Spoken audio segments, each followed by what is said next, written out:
Is everybody in that was in the waiting room now?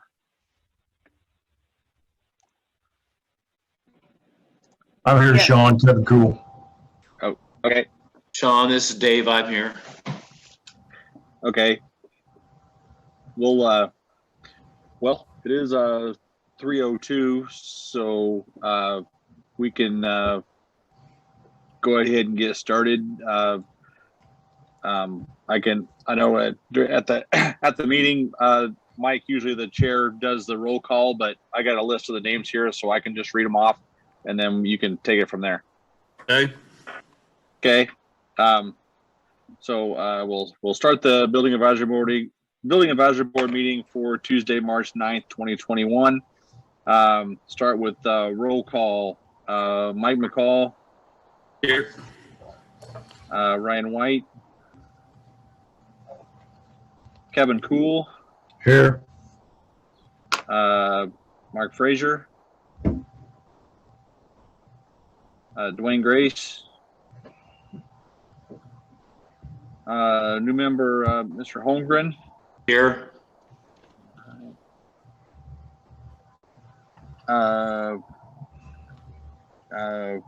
Kraus, are you here? Yes. Okay. William McBride. David Miller.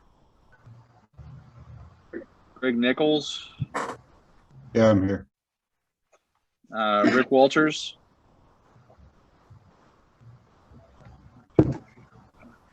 And Marion, our youth member. Okay. Well, we got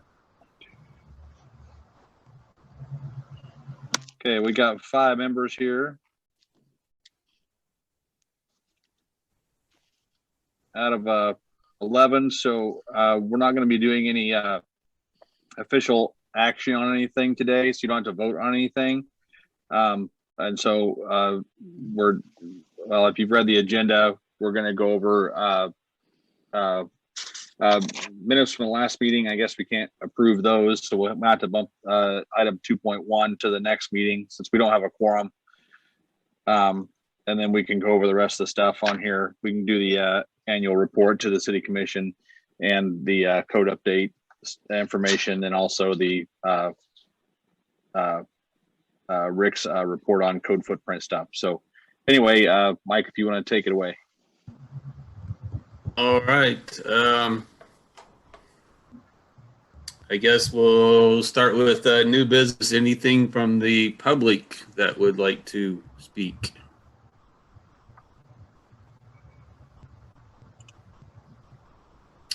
Hearing none. Have you received any emails or anything, Sean? Any questions? No, I have not. All right. Hearing none, we will move on to legislative matters 3.2. We have none. Following that, we'll have administrative items, the annual BAB report to the city commission. Sean.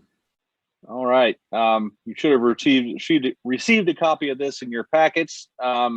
Attaches the annual report that's been submitted to the city commission. And I can kind of go over this a little bit. We only met 3 times last year due to COVID and lack of agenda items. So our annual report was fairly brief this year.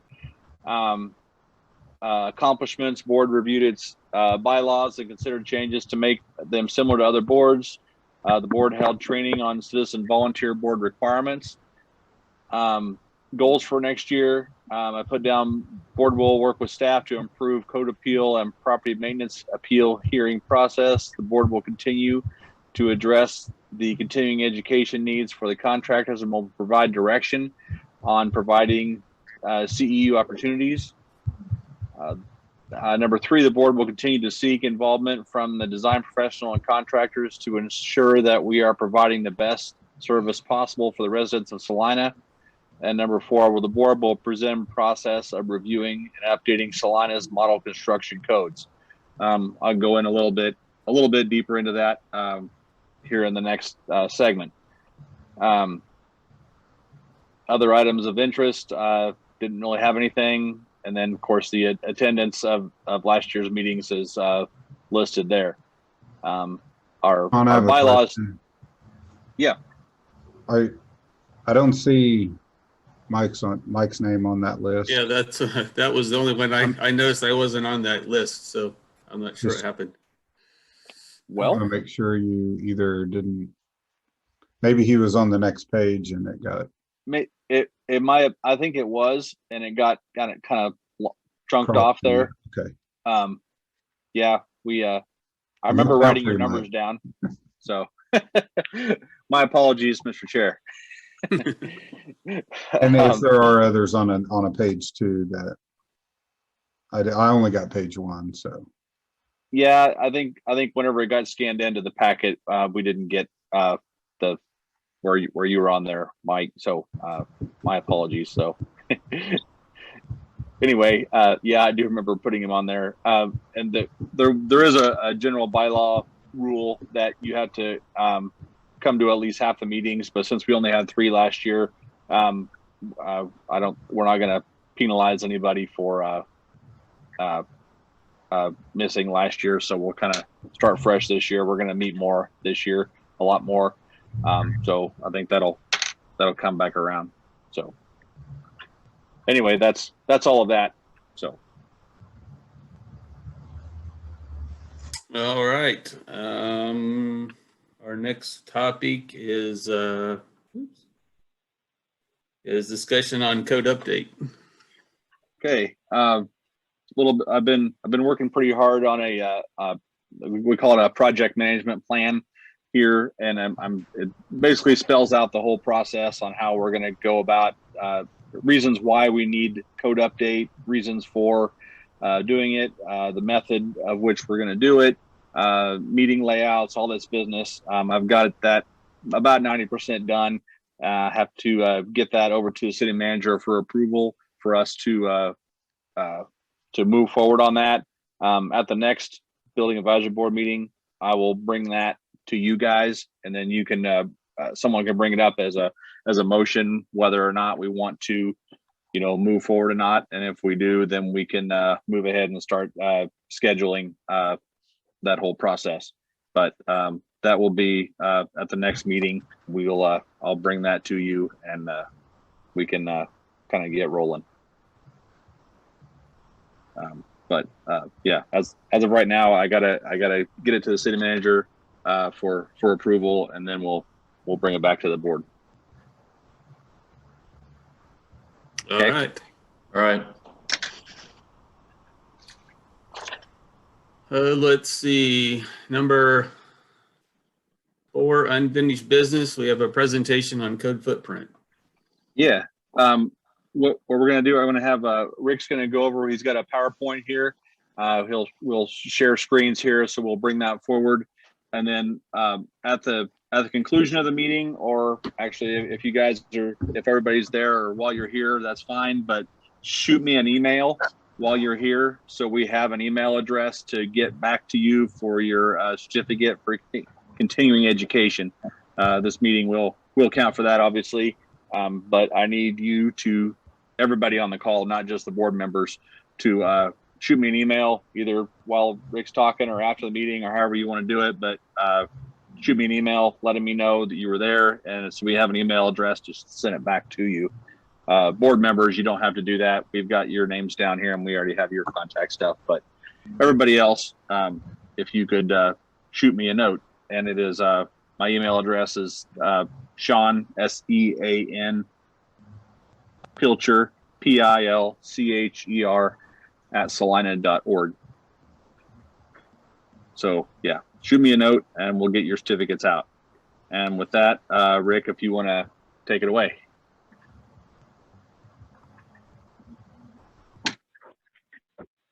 All right, we're ready. What we've got is a real brief, sort of a Code Footprint 101 is what I would call it. I've been all over the country and made some presentations in Nebraska and Washington, D.C. and places like that. But normally we don't get a whole lot of time. So I've tried to give you an idea. I'll give you a little background and then a couple example And then the last is some case studies, and then save some time for some questions. The thing I would tell you, and I don't know how you want me to tell you to advance, but go ahead to the next slide. Or do I do it? There it goes. Now, like I said, it's brief highlights, so we're just going to hit the tops, and then at the end, we'll try to address some specific questions. So go ahead and go on. As you see, in 1995, design was added to construction and maintenance to define when the Kansas Fire Prevention Code was being regulated in Kansas. And that is applicable for the 80,000 square miles, 2.5 million plus people that are in the state. So if you advance. The Kansas Fire Prevention Code, and I use simple graphics to try to illustrate real quickly what it is the Kansas Fire Prevention Code actually regulates for commercial buildings. All commercial buildings in Kansas other than federal and those quasi-federal type businesses or agencies. And as you see, it goes egress, notification, detection, separation, suppression, but it goes through all three phases of the design through the maintenance of the building. So please advance. In Kansas, code footprint requirements are only found in the Kansas Fire Prevention Code from the state fire marshal. That's why when we have something come up and we ask you to list the codes, we ask you, please list the Kansas Fire Prevention Code. And it's real significant because, like I say, it's the only place, and it is a prescriptive description of what code footprint is. One of the few documents in Kansas technical professions where every item is listed that is specifically defined what code footprint is. Next, please. Code footprint standardizes the information required of Kansas licensed designers. Now, see, the burden of code footprint is put upon licensed Kansas technical professionals, and it's not put on anybody else to use it. Part of the issue is in 1992, the Board of Technical Professions indicated that if you did not provide drawings prepared by a technical professional and they were at a certain level, the building permit would be void. And so the point I guess that I'm making is, if the permit's void, it messes up everything else. So if we could advance to the next thing. Next slide, please. Now remember, it's for all new commercial buildings, building additions, renovations, and changes in occupancy. And new buildings, the code footprints are pretty simple and pretty clean. Where you get into the building additions, renovations, and changes in occupancy, and it's a mess. And trying to discern which code applied to what section of the building, if it has multiple additions like a school would, it's best to have that Kansas Fire Prevention Code as a backup, because some of these buildings were built before codes were enforced in Kansas. And so I guess what I'm telling you, before about 1994, you wouldn't want to write much more on those existing buildings built before 1994, other than that they were compliant to the Kansas Fire Prevention Code, because there was very little code enforcement effectively enforced in Kansas before then, uniformly across the state. Next slide, please.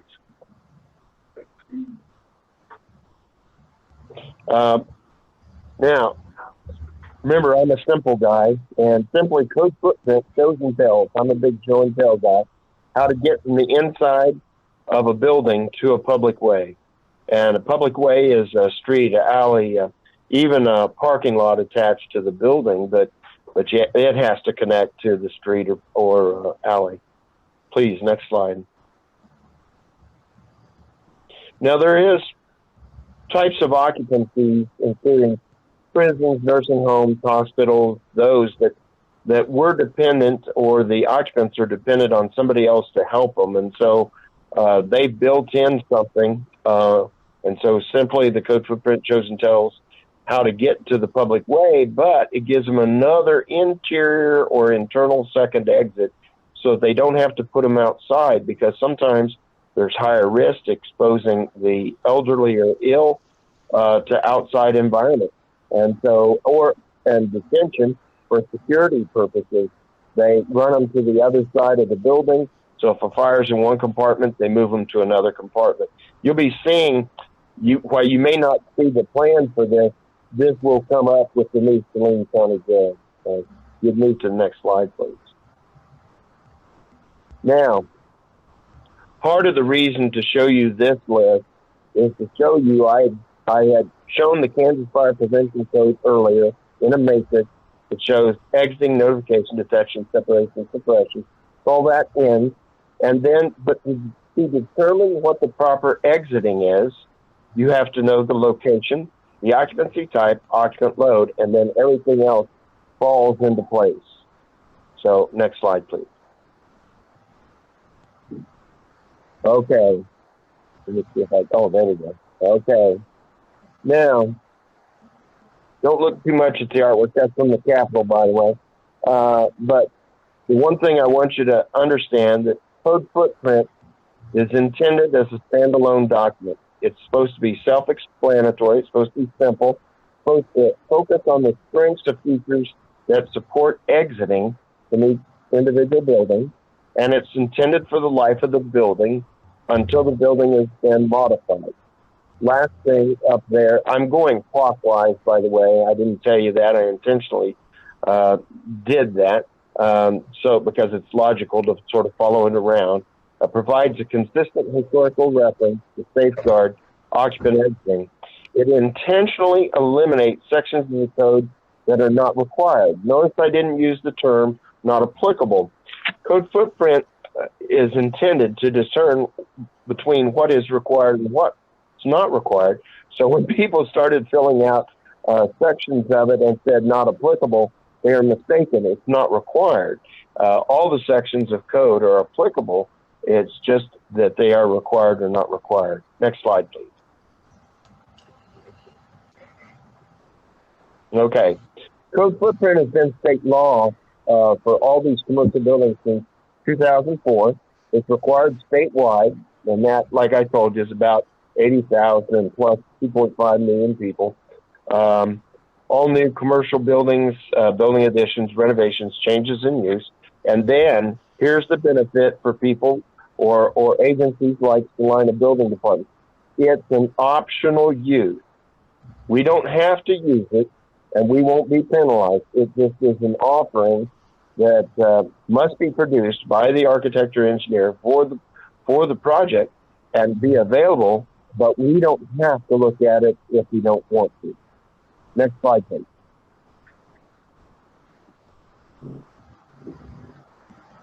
Okay. This is called the Bob document by the Board of Technical Professions. And what it is that was prepared for the Kansas municipality and also code officials brochure. And what it says, you can read all that stuff, but here's the point. The last paragraph at the bottom of the page, right-hand corner, the local code official can require the code footprint be submitted for his review at his discretion for any new construction, building additions, renovations, or changes in occupancy, regardless of building occupancy. And the one thing, if you read the administrative reg where this was put in place, it doesn't really give the time frame. So discretion means if it's 5 years later, the code official can say, hey, we need your help. We need the code footprint so we can understand and help the owner maintain all those features that you've designed in. So next slide, please.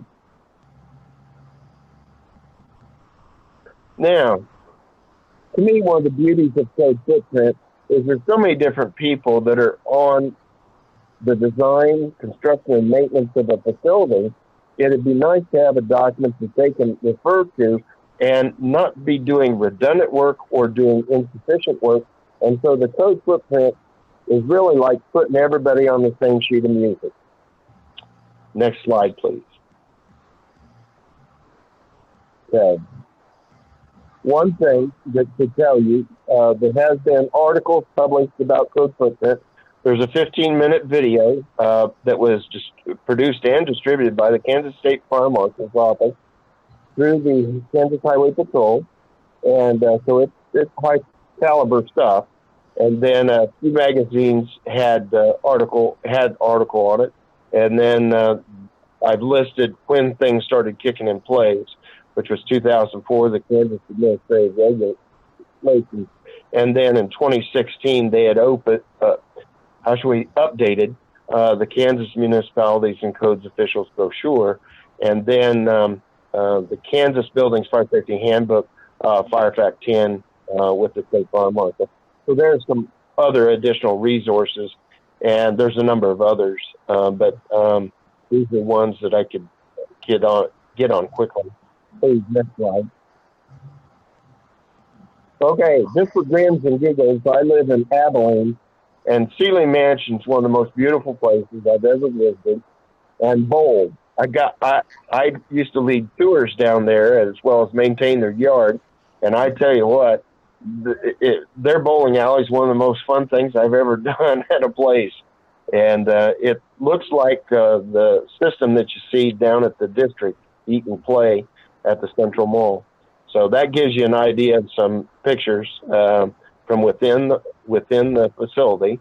And if we could go to the next slide. And what I've listed here, oh, by the way, you're going to receive a copy of this, the slides that you've seen, so that you might refer to them or reflect.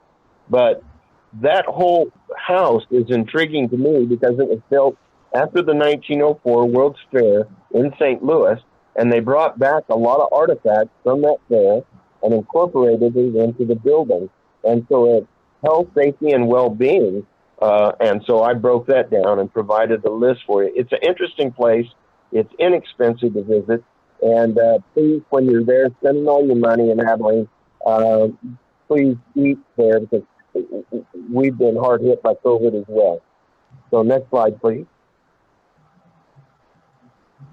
One of the biggest things that's celebrated in Sealy Mansion is the Christmas time. The house actually was completed in 1905 at Christmas. In 1906, they put invitations out to 300 guests from Abilene and the area to visit and do a walkthrough of the house.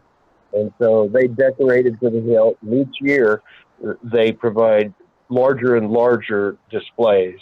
So Christmas is a big deal. So if you go next slide. Okay, part 2, example. What I've tried to do is to give you a couple examples from the past. One of them I know you may have seen. The other I'm pretty certain you haven't seen because both of these have my stamp on it. And anyway, my point is I use that to help explain or demonstrate what one would look like simply. So if we could go to the next slide. I guess I'm a little ahead of myself. Here's a couple forms that are distributed by the Kansas State Fire Marshal. And essentially what this is to help the design professional make sure that he's submitting a code footprint for the type of occupancies that they do reviews. And then the last page, or the second page, is, wow, that went wonky. Anyway, the second page shows you the items that are supposed to be included on footprint, gives you a simple checklist, and that form's been around now for about, I don't know, I think about 15, 17, probably close to 17 years. Because when I was there, I did the form and then left it with them. So we could move to the next slide, please. Okay. The University of Kansas had a number of code footprints. They effectively did a code footprint for every single building on their campus because they were using it as a management tool for all the work that was going to be done there, and they continuously have work done. And what happened is they found so much success with it, they finally shared it or shared it with the what used to be the state architect's office. It's now Design and Construction Management and Code Compliance, I think. But anyway, these are elements or legends, a legend that we found that worked together in buildings that have multiple different types of, how should we say, code features or fire safety features. And so it's available, and that'll be coming to you as well. So if we could go to the next slide, please. We're up to example. And let's bounce on to the next one.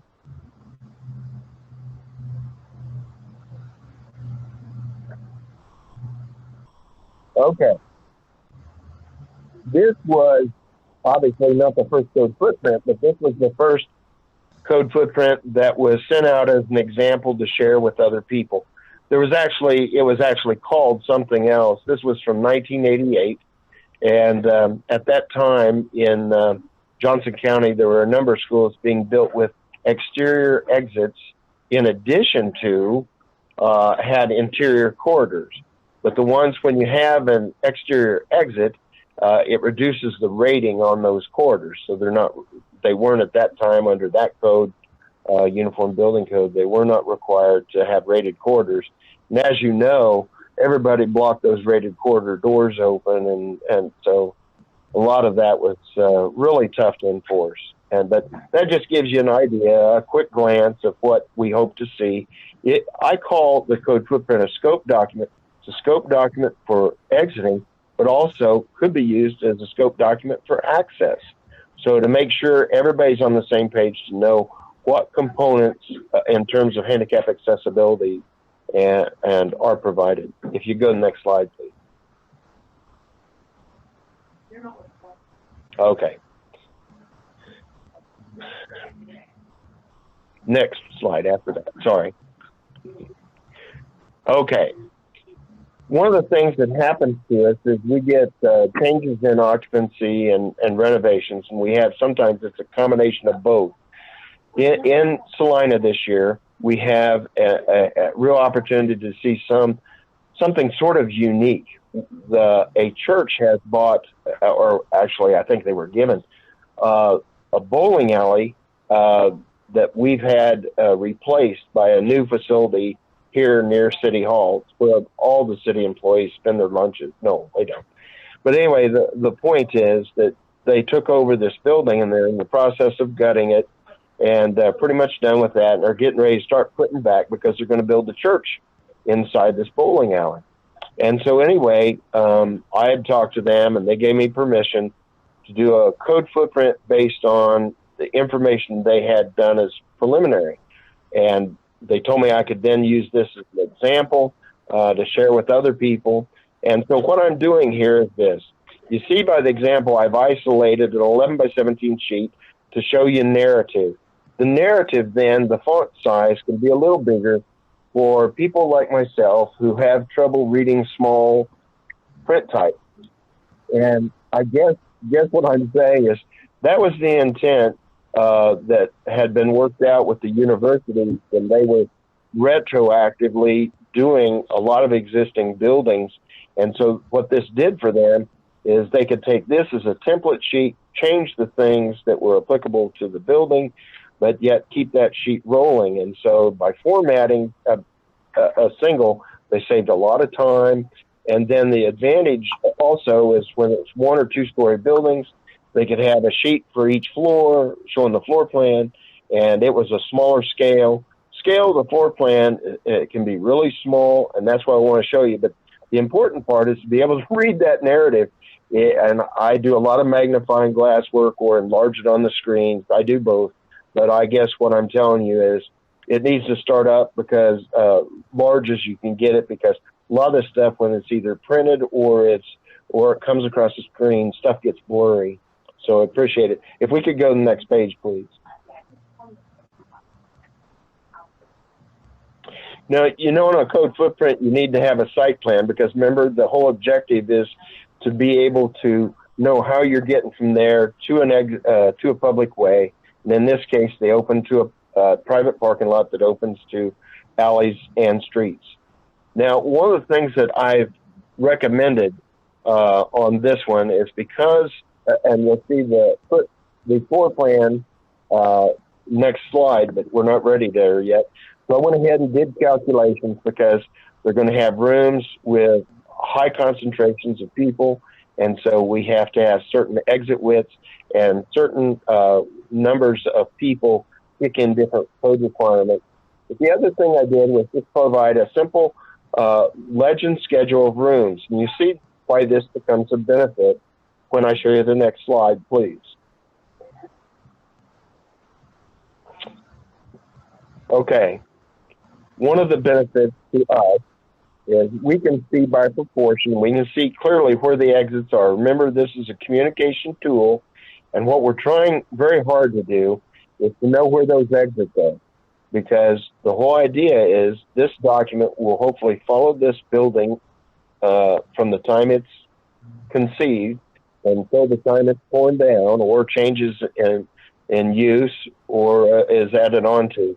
So that clearly when it's inspected by anyone, or if the management are working on this, they know what parts they are responsible for. From the first page, they can read what's in the building. It'll be fully sprinklered, and that gives us a lot of benefits. But I think very quickly you can see how that usually I can determine code compliance in somewhere between 5 and 15 minutes when I have it formatted like this. I ask for the walls to be solid. We get a number of submittals where they are coming in now that they're single line drawings. And I apologize, I cannot find where the walls are and the exits are. So that's why that kind of combination, by having solid walls, turning those, all that other information off, is helpful. One of the things that I have noticed in the last 5 years that's helpful is notice to the top of the page and to the left, I've used a map grid system, numbers at the top and alphabet to the left. And I'm telling you, when a question comes up on a building with stairs, rather than name the stairs, we just say, hey, we're asking about the stair at section A1 or A3 or B6. Sounds like bingo. So anyway, all I guess I'm saying is I think at a glance you can see there'd be a benefit in having a document like this throughout the construction process and throughout the maintenance process of the facility is very helpful. Now, the other thing I wanted to clarify is that these are all 11 by 17 individual drawings. You can then lay them out and format a 24 by 36 sheet, and hopefully then it fits with the format of field construction documents. Next slide, please. Okay.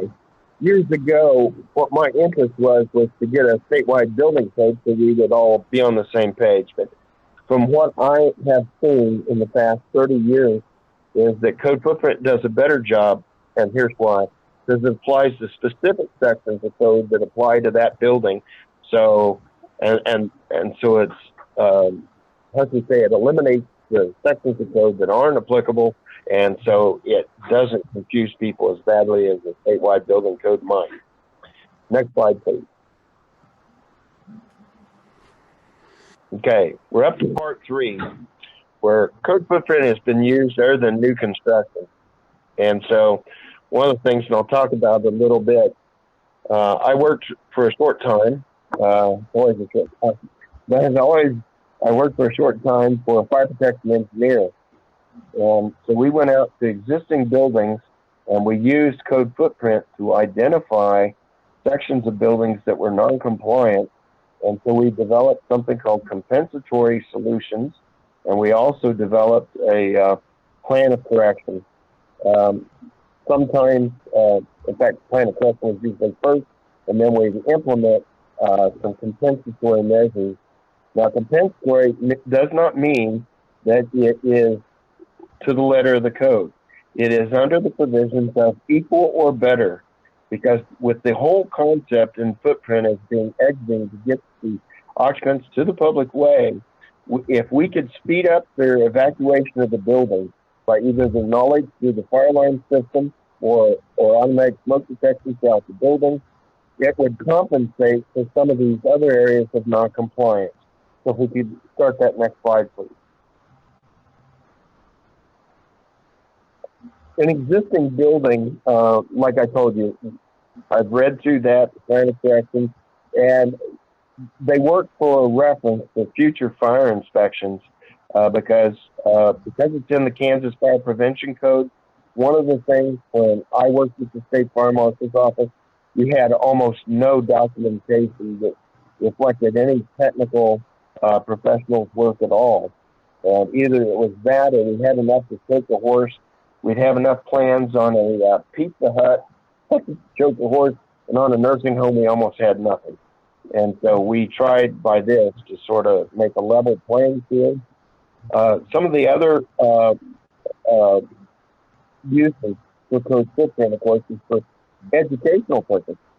That may not sound like much, but the thing that I have found from an early point, literally from the beginning and even before we started doing code footprint, that by combining narrative and with a graphic picture, we found out that people at all different levels understood the fundamentals of what was happening in the building.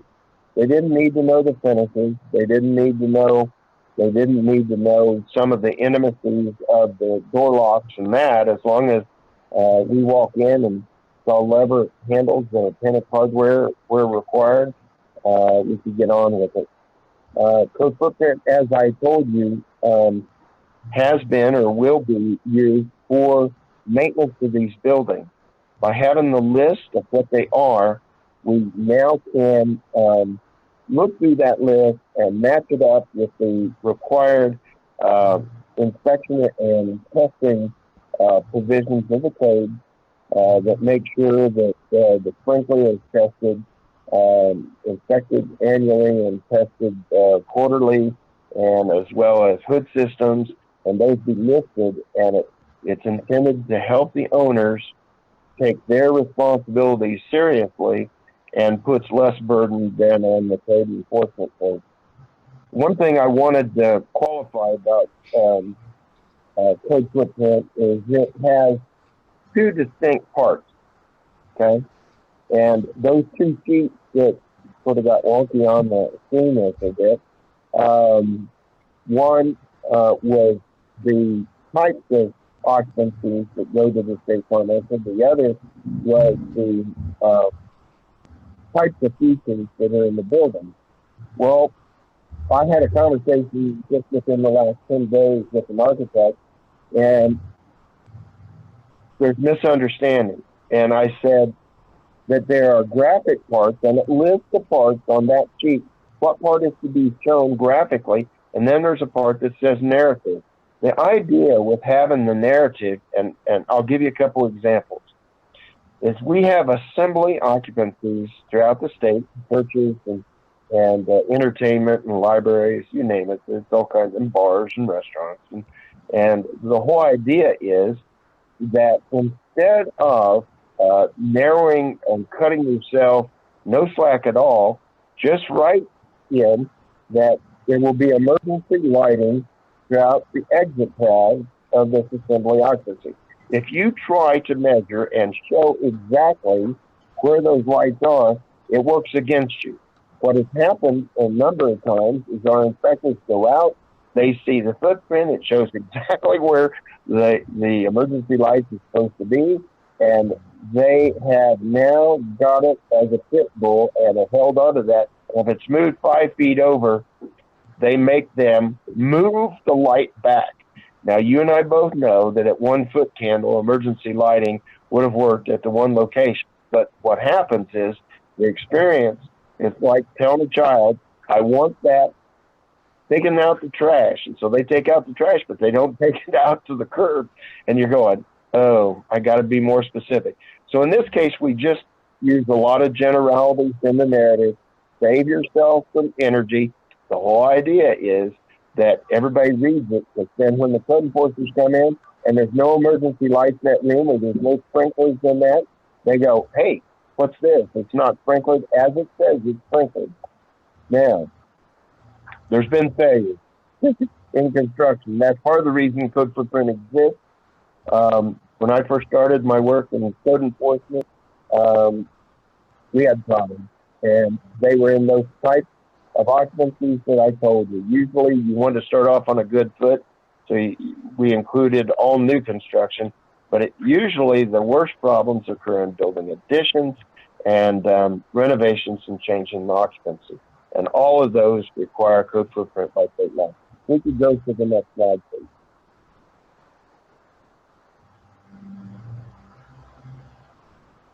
Is that it? There's no more slides? That's all of them, Rick. Okay. And I apologize, I'm not running this parallel on my computer. The thing at this time then is I'd like to ask if you have some friendly questions.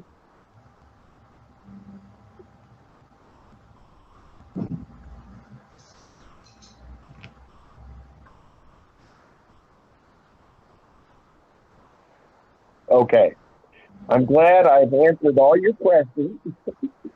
And I guess what I'm saying is code footprint's a tool.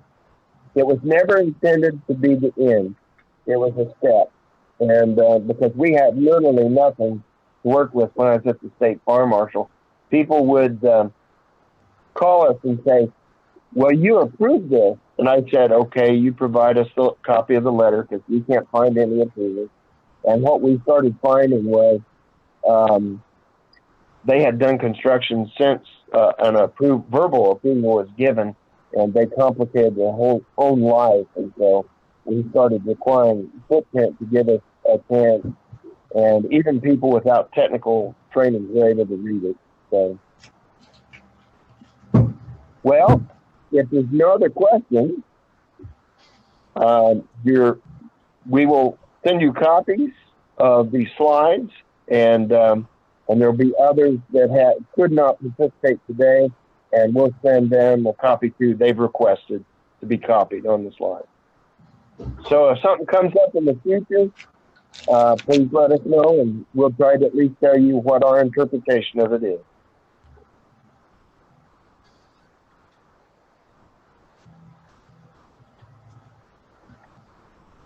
All right. Thanks, Rick. Welcome. Everybody would please don't forget to email me once this is done so we can get your certificates out. And I guess we could bring it back to Mr. Chairman McCall. All right. Thanks, Rick, for that. Good information there. I know we've talked about it several times, so there'll probably be more discussions in the future. Very good.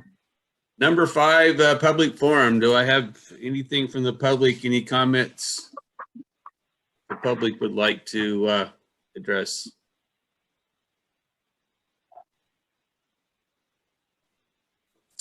Hearing none, we'll move on to item number 6 is adjournment. Do I have a motion to adjourn? I'll move to adjourn. Have a second? Yeah, I'll second. We have a motion and a second. All in favor, say aye. Aye. All right. All opposed? Hearing none, we're adjourned.